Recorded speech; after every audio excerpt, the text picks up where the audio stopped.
we've been waiting for. Reverend Richard Brendan served as Joy as an act of resistance. The last time you were here was April 27th, We the People. Oh, that's right. May, it was before May. Yeah, okay, so. This is right? That's all right. Okay, There you go. good enough.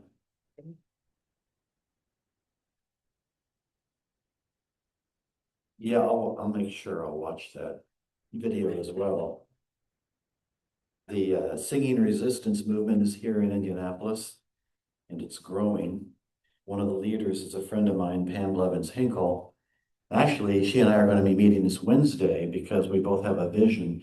If you've ever seen things by Choir or Choir Pub on YouTube where they get 2,000 people together to sing one song, that's what we're planning to do in Indianapolis. So we're going to just see, first of all, venue and then get the word out slowly, and nobody can lead it better than Pam. So that's why I reached out to her. So I'm excited about that. Grateful that all of you are here. Grateful that my dear friend Michael Atwood is here. He was on my board when I had Journey's Fire. 20 years across Indiana, I guess, FYI. And as we all continue to move on, remember, last time I was here, I was still working for hospice full-time as a chaplain. I'm not doing that anymore. My mom has since passed away. And I've got a grandson who's now a freshman in high school. So reminds me of impermanence and mortality, I guess, as we get older. So let's have a meditation together. If you haven't yet, get in a comfortable spot. Close your eyes and start a slow pattern of breathing. You breathe in on a 2 or 3 count. Hold it for a 3 count. And then exhale on a 2 or 3 count. And as you're doing that, stay as present as you can in this precious moment that we have together. Letting go of the news, letting go of any cares or burdens that we might be carrying with us, at least for right now. We're letting it all go, acknowledging that love is here in this sanctuary, because love is in each one of you.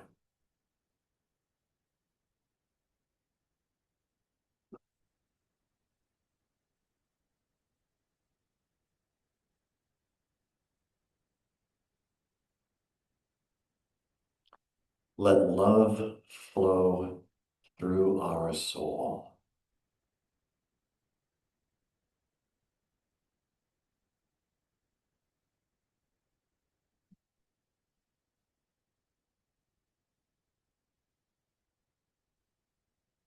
Let joy flower in our hearts.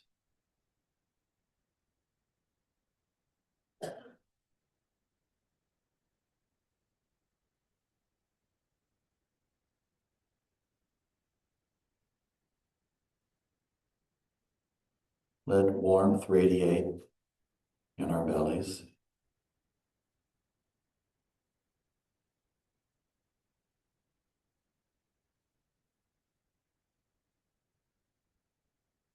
Let purity shimmer in our bones.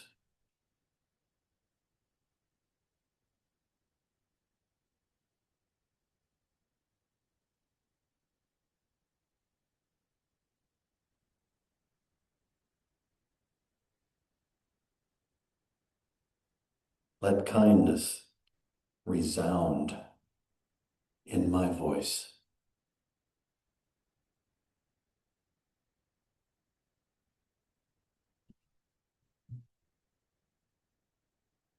Let clarity shine through my mind.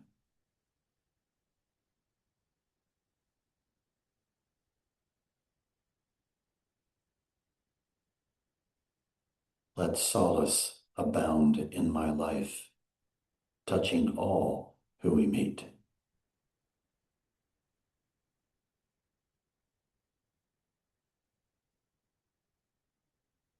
And let solace abound in the world, bringing all beings into perfect union.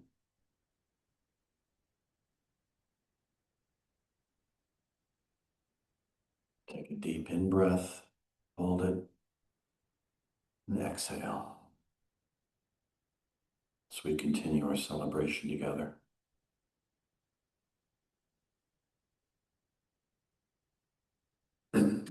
So the first time in my life, I am now not retired, semi-retired, which I am enjoying immensely. Part-time associate pastor at a church called The Garden in Indianapolis. And since February, last month, part-time consultant for the Hermitage. Dear friend of mine, Father Justin, founded it years ago, Franciscan priest, passed away. And they're kind of like wobbling, I guess you could say. And so with programming and things like that for the Hermitage as well. So those things and coming back here just really brings joy to my heart, because it seems like it's kind of hard to find it these days.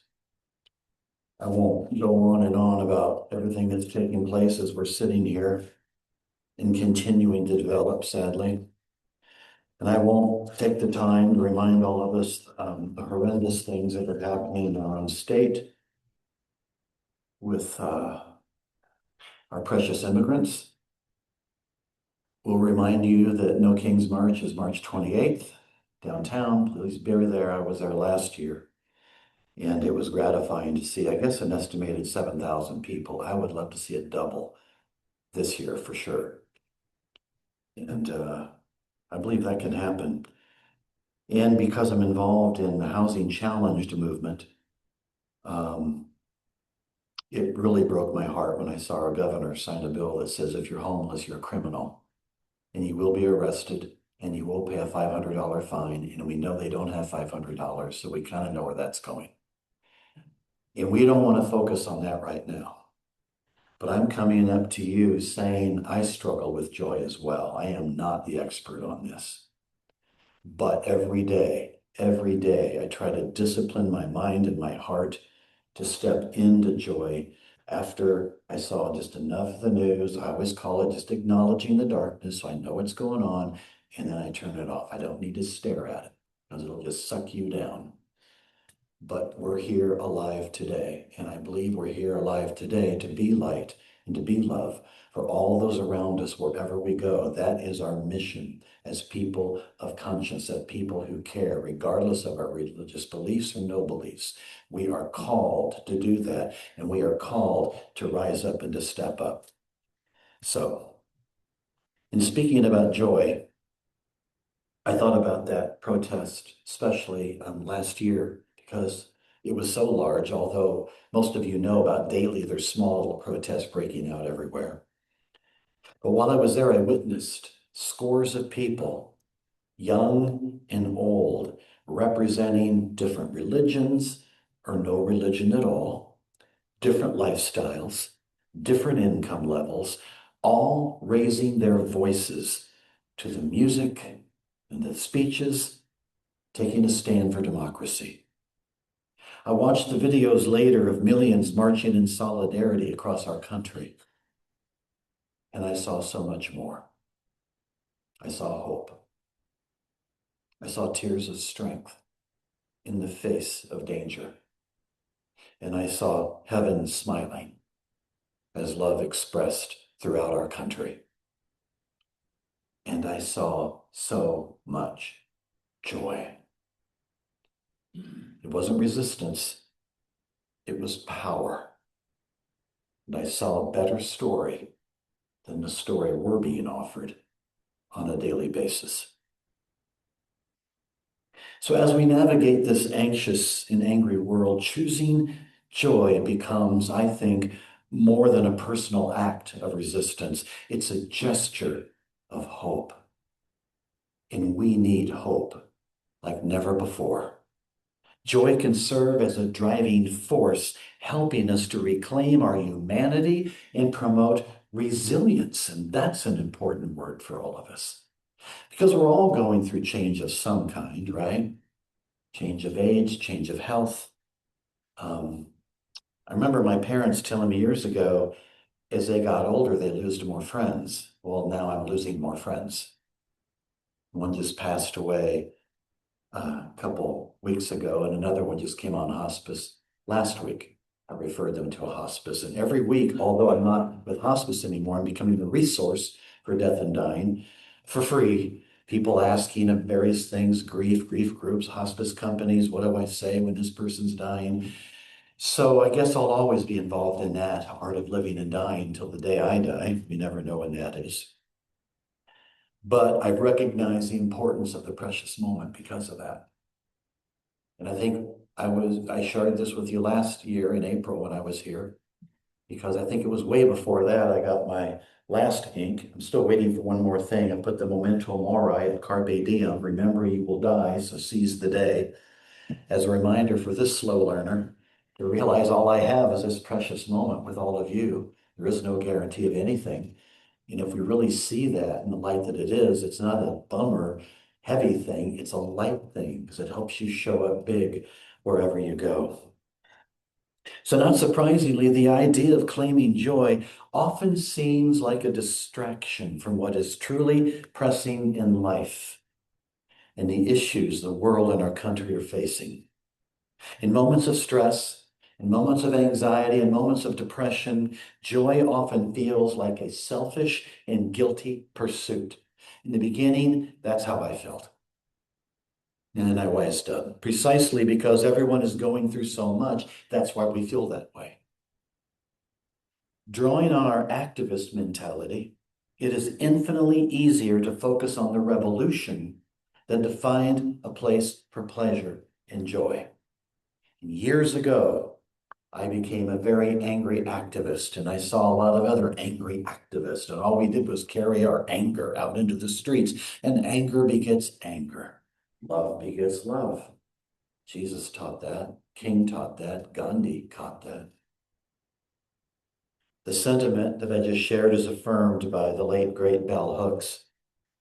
She wrote, I often find it easier to be teaching or giving to others and often struggle with the place of my own pleasure and joy.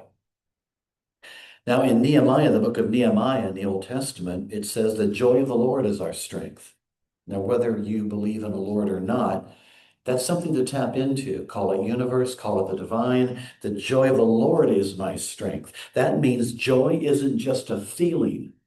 It's a power. It's fuel for the weary. It's hope for the brokenhearted. It's light for those walking through the valley of the shadow of death. Joy is strength, and it keeps you standing when others are trying to knock you down. Joy is that important. Joy lets us reclaim our humanity. See, joy is a sign of vibrant life, of thriving. It's one of the things that makes us truly human. That's why this music resistance movement is so crucial. I think we saw it big time. It was around during the civil rights movement, but we're seeing it take place when Minneapolis went through what they went through.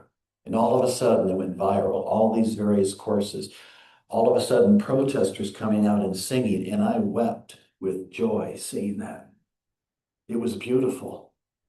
And to have 3 or 4 people take the initiative in Indianapolis to launch those choirs. I think there's at least 3 that I know of now in Indianapolis, and they want to have those grow as well. I'm hoping, I don't know how it's going to be possible by March 28th, but I'd love to see 7,000, 10,000 people not only protest and have speakers, but have choruses where we're all singing. I think that would be really awesome. Joy lets us reclaim our humanity because it's so damn hard to lose it. Because we get angry and we get saddened and we see the injustice taking place. I never thought at this stage in my life I would see my country go through this like it is, but it is. So I always ask every day, what is mine to do? Every day. It could be something simple as just remember to be kind, Richard. What is mine to do? Joy is a sign of vibrant life, of thriving. It's one of the things that makes us truly human. So depriving a group people of joy, whether through an outright ban or through economic means, is a method of dehumanization. Reclaiming those sources of joy is a way to refuse to be dehumanized.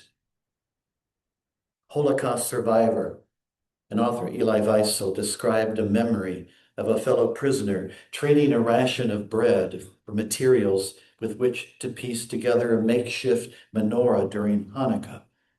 Shocked that the man would trade something so essential to his survival, Wiesel asked him, "Hanukkah in Auschwitz?" And the man replied, "Especially in Auschwitz." The more dehumanizing the circumstances, the more we need these markers of our humanity. We've got to keep it going. People who believe in putting love in action, as you all do, we are primed to take care of others, respond to crises, mobilize, organize, and tackle the multiple injustices in the world. However, we also have to pay attention to joy. I have reminded myself that daily. Richard, don't ever lose your joy. Don't let them take your joy away. There's something powerful about joy. When I was in college, I studied the life of Dr. Martin Luther King and the civil rights movement. Then that got me into Amnesty International back in the day, right? Back in the day of writing letters to people. We didn't have email at the time. But I remember the songs that they would sing. That was their way before it became a movement, singing resistance movement, to bring the joy in. And nothing upsets someone who's trying to take away our joy by putting joy in their face and saying, we will not be beaten down. So we also have to pay attention to that. We have to be aware of that. So ask yourself right now, how am I doing with joy in my own life? And begin to start asking the question, what can I do in my life as one who also wants to know what's going on to restore some joy in my life? Otherwise, we might spiral down into despair. And I have a few friends who will text me almost every day doing that very thing. And I gently try to text them back with a reminder, here's what you need to do. It's so easy to get caught up in that tornado of darkness if we get too close to it. It'll sweep us away. We have to be strong in and of ourselves, in our light, in our love, and in our joy. It's always been about the inner work. And I know many other speakers, wonderful speakers you have coming here, have taught the same thing. Finding joy means doing the hard work of shifting our focus. Let me share that again. Finding joy means doing the hard work of shifting our focus as often as possible to appreciate the good that happens. It's how we gather our energy to do the important work. Connecting to and claiming joy is about keeping the flame and fire of our activism alive, because joy is a beautiful generator. It gens up hope.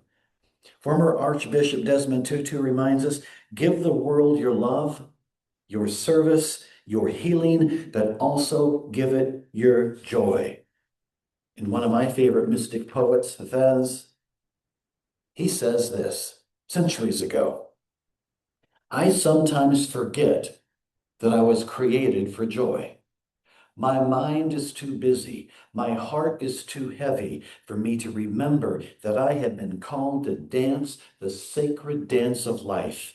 I was created to smile, to love, to be lifted up and lift up others. O sacred one, untangle my feet from all that ensnares, free my soul that we might dance, and that our dancing might be contagious. So let it be known, I'm inviting Tom from me. We are going to be dancing at the Metro downtown, but they start late, about 11 p.m. Just wanted to warn you, but I know you got it in you. Yes, okay. Speaking of Desmond Tutu, I was reminded of an interview I did years ago, and I had my radio show with Betty Williams. She was always a hero of mine. For some reason, back in the 70s, I was intrigued by what was going on in Northern Ireland. Remember back in the day when there was violence breaking out all the time, Protestants and Catholics? And then Marion Corrigan and Betty Williams came together just as frustrated and angry moms and started Peace People. And it launched a revolution in Northern Ireland, and then they won the Nobel Peace Prize. So I always followed their work. And then I followed her work because in her Nobel laureate days, she devoted her time to children around the world. But I still remember when she came on, first of all, that beautiful Irish accent. And she talked about when the laureates would get together. She said, you know, Richard, when the laureates would get together, it's a terrible Irish accent here. She said, you'd always find off to the side His Holiness the Dalai Lama and Desmond Tutu pushing each other out of a rocking chair like they were naughty little boys. She called them naughty little boys. And I would hear stories about them too. There was one time during apartheid, and they had the Truth and Reconciliation Committees, which I can't even imagine sitting in those, listening to people who persecuted and who were persecuted and tortured, sharing their stories, each asking for forgiveness. Now, think about that. We need that in this country. We need a Truth and Reconciliation Committee sometime in this country. And Tutu was one of the leaders of that, and he had to hear that day after day. Where I remember hearing a story where later that night he was at a banquet raising money for a fundraiser and gave his speech. And he was the first one, as soon as he was done, dancing on the dance floor when the band picked up the music, because he wanted to model joy to everybody, even after hearing everything he heard. So find your joy. We'll talk about that in a moment, how important that is. So joy is defiance. I began to see that as well, the power of it, especially as I watched what was taking place in Minneapolis. How could you not? You know, the atrocities, but also the joy of people still out there. And then how the music was evolved through that. Because when the opposition wants you to be bitter, you choose to be better. When the world says despair, you choose delight. Conscious choice, not a feeling. You choose delight. When life says give up, you choose to rise up. And that's why we need one another. We can't do it alone. I can't do it alone. We need one another to lift ourselves up, especially for having that day when you can't find that joy. Have your friend have that joy for you until you're strong enough to pick up that joy and take it yourselves. But we all need each other. That's the importance of community. Howard Thurman, one of my favorite authors, civil rights leader, professor, mystic, said this: do not be silent. There is no limit to the power that may be released through you. You. Even though as soon as I'm saying this, you're saying, well, not me. Yeah, you. Every one of us are called to be agents of joy, to be light, to be love, and also to cry and to get angry. It's both light and shadow. It's both. Love non-duality. It's everything. Now, once again, I go back into scripture. Think about Paul and Silas locked up in a prison cell. They were beaten. They were bound. And what did they do? Well, they didn't complain. They didn't curse. They sang. And as they sang, the ground began to shake. The doors swung open and the chains fell off. Why? Because joy breaks chains. I learned a long time ago, if I'm having a bad day or a bad week, and when I was working hospice, there was a number of those. Too many deaths, too many things I've seen in nursing homes. What would I do? I go to music, because music can lift it out for me more than anything else in the world quickly. We all have our favorite genres. Know what those genres are. Put it in your invisible toolbox. For me, it's always been classic soul. Got to go to classic soul because nothing, Al Green and all the others, they kind of do it for me too. But it breaks the chain then of doubt that they might have. It breaks the chain of, oh my God, I'm so depressed out of it. It breaks the chain and you start lifting yourself up and you put the earbuds in. All right, at night, glass of wine helps, you know, and you kind of move into the music because my cat is not going to say anything, so it works. Joy is a political strategy. In a world where we are inundated by stories of our powerlessness, Claiming our right to joy enables us to revision ourselves in ways that are meaningful and important to us rather than conforming. Do not conform. Do not conform. Claiming joy politically also has a collective element. Employing joy as a strategy of solidarity provides us with the emotional tools to nurture optimism for the future. Joy as a practice helps us to cultivate optimism and confidence that the work we do in the present has a greater significant purpose. We need to remind ourselves that every day. We need to remind ourselves and each other every day. And as we're watching the news, watch something else that's positive. I've got a list of old films that I watch almost at least every other day. Can't go wrong with Tom Hanks and Meg Ryan also. Just anything that's just a little more uplifting. So, claiming joy reminds us that love, reminds us that connection, it reminds us that beauty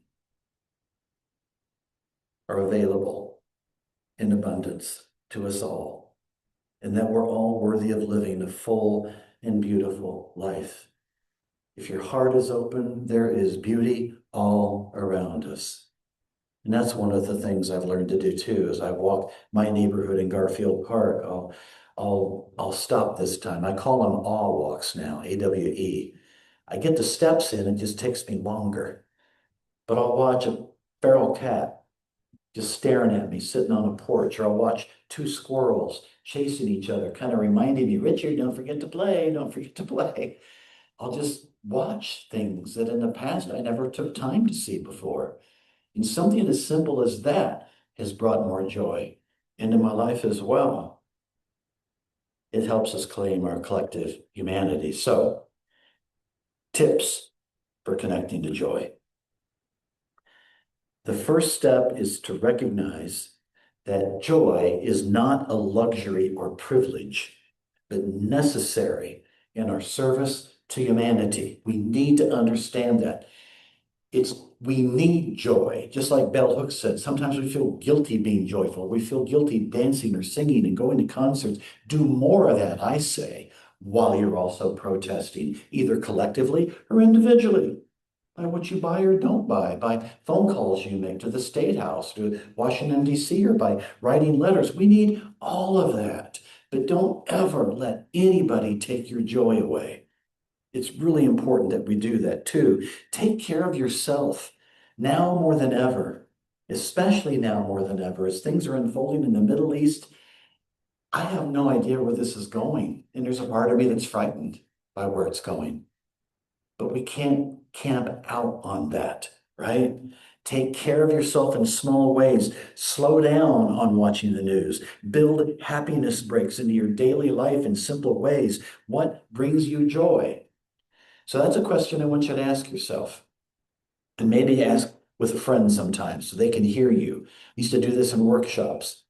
You would ask, if it was my turn, I would say, what brings me joy? Nature. What brings me joy? First thing that came on my mind, I didn't stop and think about it. And then the partner would help you remind yourself what you said, and you write them down. That's where you put in your invisible toolbox. Your invisible toolbox that I used to coach clients to have are anything, affirmations, quotes, music handed to you in a little book. So I always have a book, my brown book. I call it my brown book. One of these days, I'm going to remember to bring it with you. But if I know there's a long line somewhere, I'll carry it with me so I can start looking through the book. And it just feeds my spirit. It feeds joy. Know the songs that really lift you up. Have those available in the car, at home, at all times on the phone. So that's really important. And then what feeds your spirit? Same thing. What feeds your spirit? Well, I go to nature now more. Fortunately, I live close enough to a really nice park. Or I'll travel to another park, or go down to Brown County when I need my nature fix, because that's where I connect with the divine, is nature. Another one, pay attention to your body. Make time for exercise. Crucial that we do that. Walking, hiking, yoga, running, dancing, seat dancing. My favorite form of exercise is seat dancing because I'm still in my car a lot. And I'll turn the tunes on and I'm just kind of wiggling and jiggling in that car, and it reminded me of a story, true story. It's an embarrassing story. Years ago, it was a summer day and I had my Honda Civic at the time and the rooftop was open. And I'm at a stoplight. It was in the Butler Tarkington area on Westfield Boulevard. That's where it was. And, and one of my favorite songs is I Feel Like a Woman. I'll embrace it. Shania Twain is my girl. I feel like a woman. I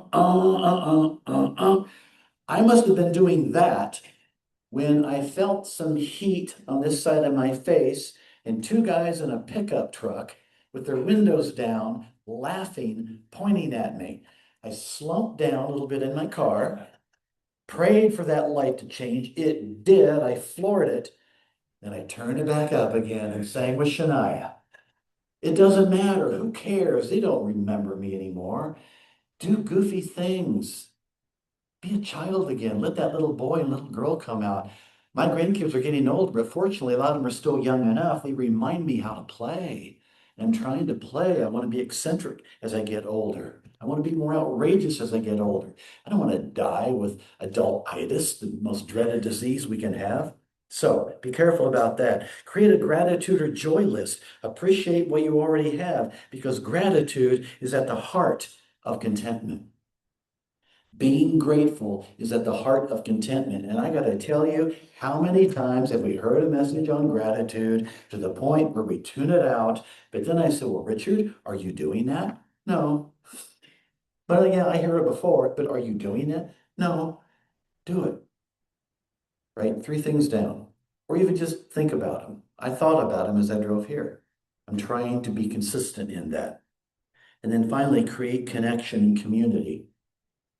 We yearn for deeper connection and a sense of cherished belonging.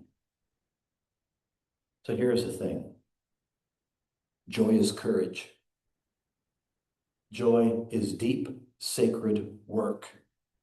When you choose to worship through the storm, that's resistance. When you gather in love instead of fear, that's resistance. So hold on to your joy. Guard it, share it. Let it be the song that carries you through the struggle, even personal struggles that we have beyond the collective struggles. Because when we choose joy, we are saying, I am still here. God is still good and love will have the last word. Now, for this morning, the last word actually comes from L.R. Nost.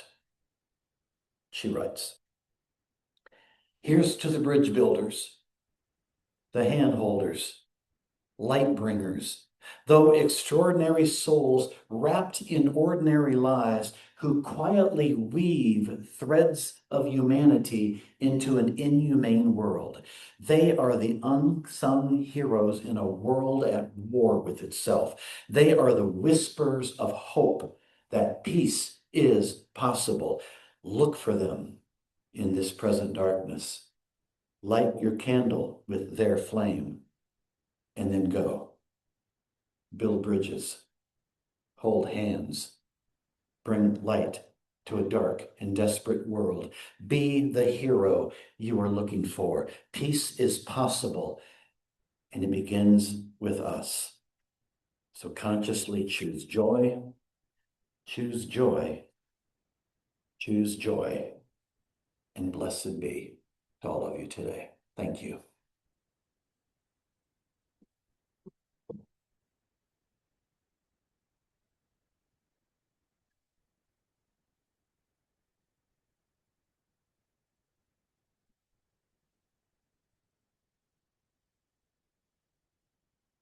Got the closing words here. Wherever we are, love is. As we enter another week of uncertainty in the world, let us remember that there is only one side, that of humanity and planet Earth. May we pray for peace. May we raise our voices with our elected officials and engage as we can in acts of resistance. And may we remember to take very good care of ourselves, each other, and those we love.